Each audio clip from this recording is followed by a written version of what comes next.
Assalamu alaikum. Welcome to Somali P3 Association for Project, Program, and Portfolio, hosted by my partner Abdul and myself, Samir.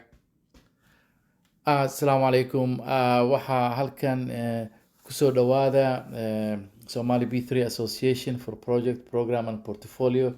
Waxaa daadahinaya barnaamijkan aniga oo ah Abdul iyo Samir.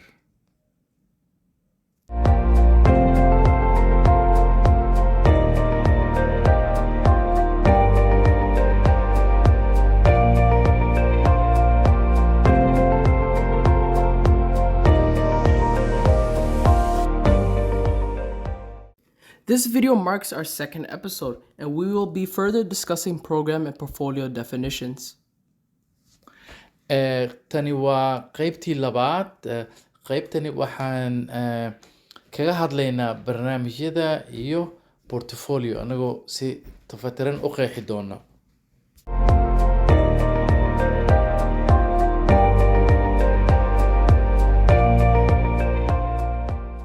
Today, we'll start with what is a program. A program, on the other hand, is a group of related projects managed in a coordinated manner to achieve strategic objectives and benefits that are not attainable by managing them individually. Programs typically involve ongoing activities and may span a longer duration than individual projects. Programs deliver their intended benefits primarily through their component projects and subsidiary programs that pursue to produce outputs and outcomes. The components of a program are related through their pursuit of complementary goals that each contribute to the delivery of benefits. Waa gartay Samir. Waxaad moodaa in hadalkaas uu culus yahay. Aad iyo aad buu culus yahay. Marka waxaan isku dayayaa in aan kala furfuro oo aan macneeyo si sahal ah.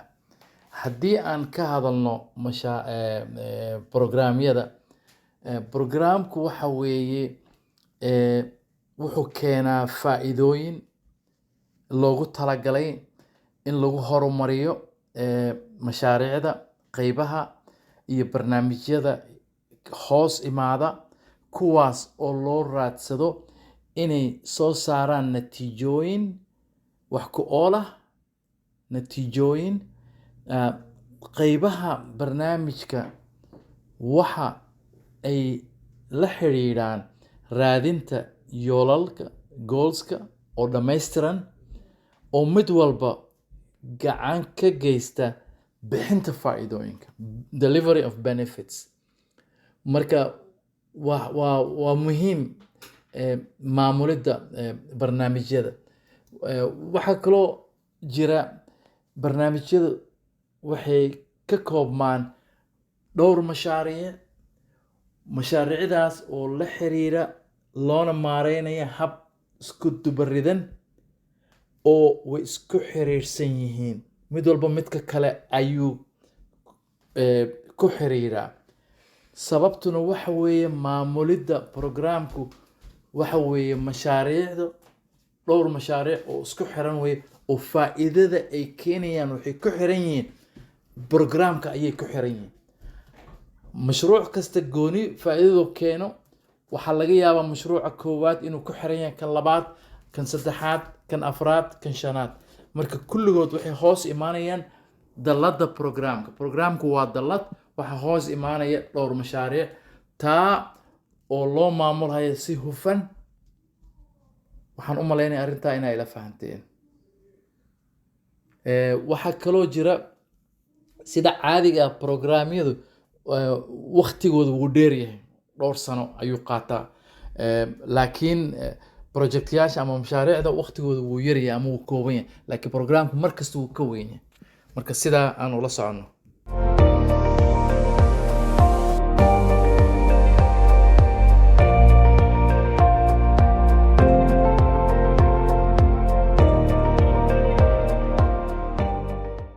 Now, our next topic is going to be what is a portfolio?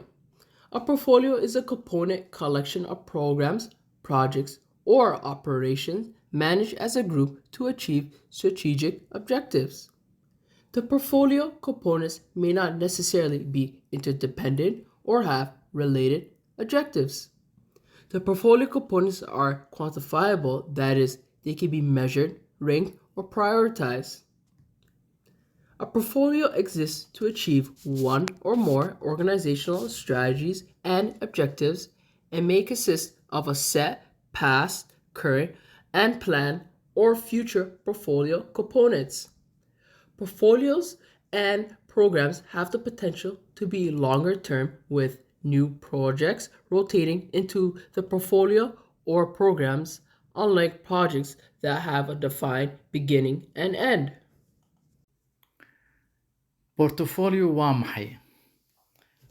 Portfolio wuxuu ka kooban yahay barnaamijyo iyo mashaariic iyo howlgallo operations taa oo loo maareynayo group ahaan ama koox ahaan si loo gaaro ujeedooyinka istaraatiijiga ah oo ay hay-adda ama shirkaddu ay leedahay. qaybaha ka mida portfolio khasban ma aha in ay ahaadaan kuwo xiriir leh. waxay ahaan karaan qaar xor ka ah oo aan xiriir ka dhexaynin. xiriir ama way lahaan karaan ama ma lahaan karaan. marka taasna waxay keenaysaa in portfolioha componentskiisa ama portfolio qaybaha ka mid ah in la qiyaasi karo, taas oo ah wax la cabiri karo oo la kala hormarin karin say u kala mudan yihiin loo kala siinayo. marka portfolio waa sidaa. portfolio si loo gaaro ama hal iyo wax ka badan ujeedooyinka ururka uu leeyahay oo istaraatiijiga ah taa oo ka koobanta portfolio qaybihiisa kala duwan oo ah kuwa laga soo tagay iyo kuwa hadda jira iyo kuwa la balangareynayo mustaqbalka ah.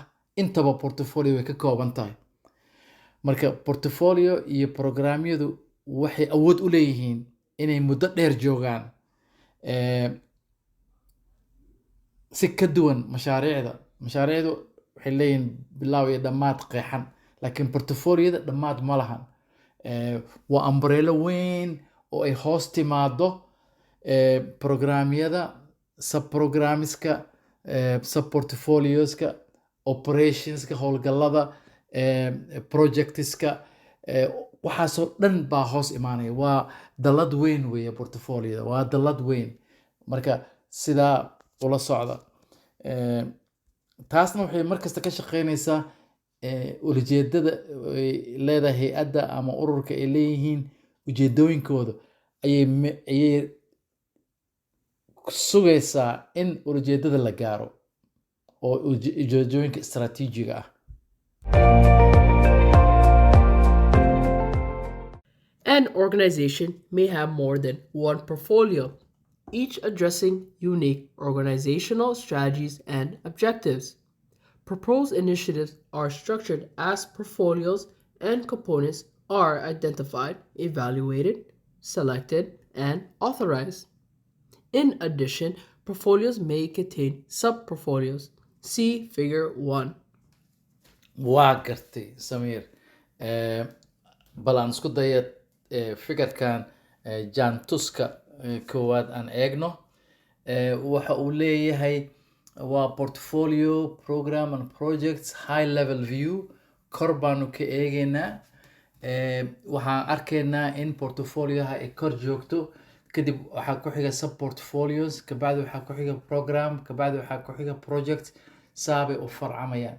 waxaad arkaysaa programka inay kasii farcamayaan subprograms, programyo ka hooseeya, projects ayagana iyo operations. marka portfolio sida caadiga ah wuxuu ka koobmaa programs, portfolios, subportfolios iyo operations oo isku jira. marka ururada ama hay-adaha waxa ay yeelaan waxa ay qabi karaan more than one portfolio. macnaha portfolio dhowr ah ayay qabi karaan.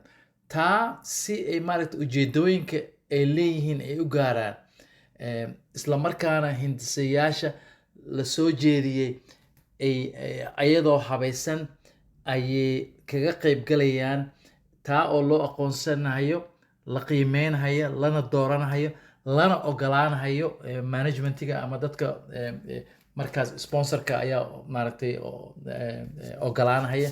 Isla markaana intaa waxaa dheer, portfolioha waxaa ku jira oo laga yaabaa inay ku jiraan sub portfolios, portfolio yaryar ama faylal yaryar oo hoosaada.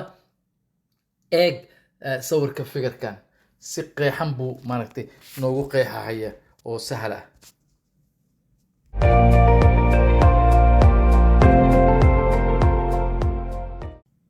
Next, Figure 2 is shown as a hierarchy in the context of portfolio management. Figure 2 depicts a general relationship between the programs, projects, and operational processes in an organization.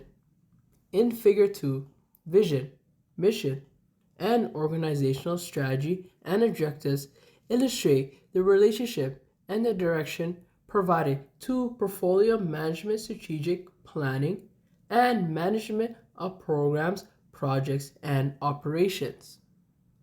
Portfolio management, through the alignment of the strategic planning, establishes the portfolios required to achieve organizational strategy and objectives and performance goals. Management of authorized programs and projects and management of ongoing operations are required to execute portfolios consisting of programs, projects, and operation activities to realize the organizational strategy and objectives.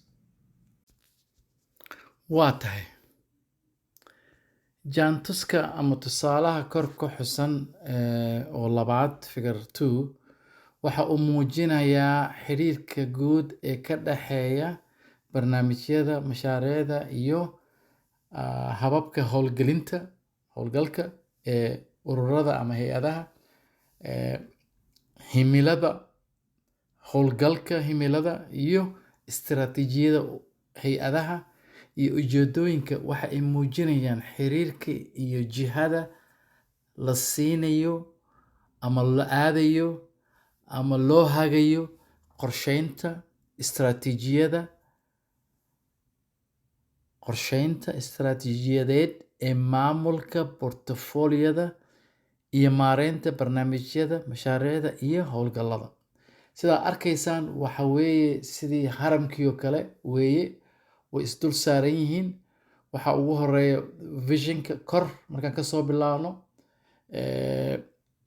waxaa ku xiga missionka howlgalka, waxaa ku xiga ujeedooyinka istiraatiijiyada, kadib waxaa ku xigo maamulidda portfolioha, kadib waxaa ku xigo midda ugu hooseysa waxaa ku xiga maamulidda howlgalka operationska iyo maamulidda barnaamijyada iyo mashaariicda.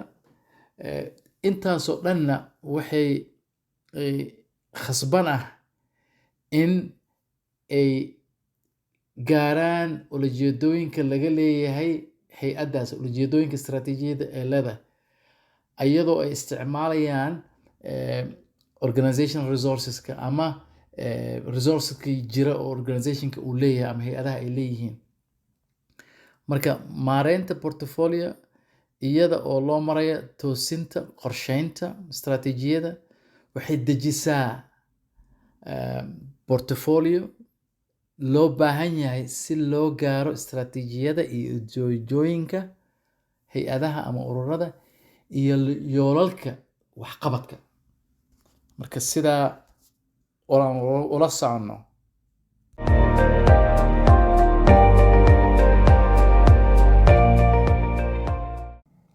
Looking at project, program, and portfolio management from an organizational perspective, program and project management focus on doing the programs and projects the right way, and portfolio management focuses on doing the right programs and projects. Portfolio management ensures that interrelationships between programs and projects are identified and that resources, for example, people, equipment, and funding, are allocated in accordance with organizational priorities. Programs focus on achieving a specific set of benefits expected as determined by organizational strategy and objectives, while projects are largely concerned with creating specific deliverables that support specific organizational objectives and may or may not be part of a program. waa gartay samiir waxaa hadda ka hadlayna waxa weeye iyadoo la eegahayo mashruuca barnaamijka iyo maamulka portfolio oo dhinaca ururada ama hay-adaha ah sida loo maareynayo barnaamijka iyo mashruuca waxay diiradda saarayaan saameynta barnaamijyada iyo mashaariicda habka saxda ah si loo subiyo iyo maamulka portfolio wuxuu diiradda saarayaa saameynta barnaamijyada iyo mashaariicda saxsan maamulka portfoliyada wuxuu xaqiijiyaa in xiriirka ka dhexeeya barnaamijka iyo mashaariicda la aqoonsaday iyo agabka tusaale dadka qalabka maalgelinta loo qoondeeyay si waafaqsan mudnaanta ururka ama hay-adda leh arrintaas barnaamijyada waxay diiradda saarayaan gaarista faa'iidada gaarka ah ee la filayo sida lagu gaaro go-aamiyo ama loo go-aamiyo xeeladaha ururka hay-adaha iyo ujeedooyinka halka mashruucyada si weyn ay u khuseeyaan abuurista wax soo saarka gaarka ah ee taageeraya ujeedooyinka gaarka ah ee hay-adaha ama ururka oo laga yaabo inay qeyb ka noqdaan barnaamijyada marka sidaa ula socda.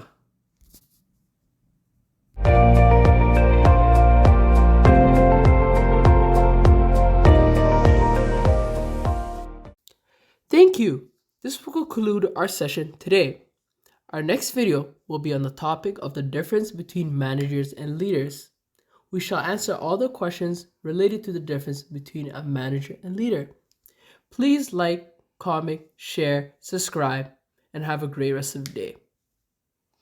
waa tahay samiir aad iyo aad baad u mahadsan tahay waqtiga iyo juhdiga badan aad gelisay diyaarinta barnaamijkan idinkana dhegeystayaasha waxaan idin rajeyneynaa kheyr aad iyo aad baad u mahadsantihiin usbuuca dambe waxaanu soo qaadan doonaa mowduuc ku saabsan waa maxay farqiga u dhexeeya maamulaha iyo hogaamiyaha maxaa u dhexeyn kara maareeyayaasha iyo hogaamiyayaasha farqiga u dhexeeya maxay yihiin taaba mowduuceena noqon doona waa mowduuc muhiima oo very entertaining haddii ilaahay yiraahdo idinkana waxaan idinka codsanaynaa inaad noo saartaan subscribe like share and comment aad iyo aad baad u mahadsantihiin ilaa mar dambe asalaamu calaykum waraxmatullahi wabarakaatu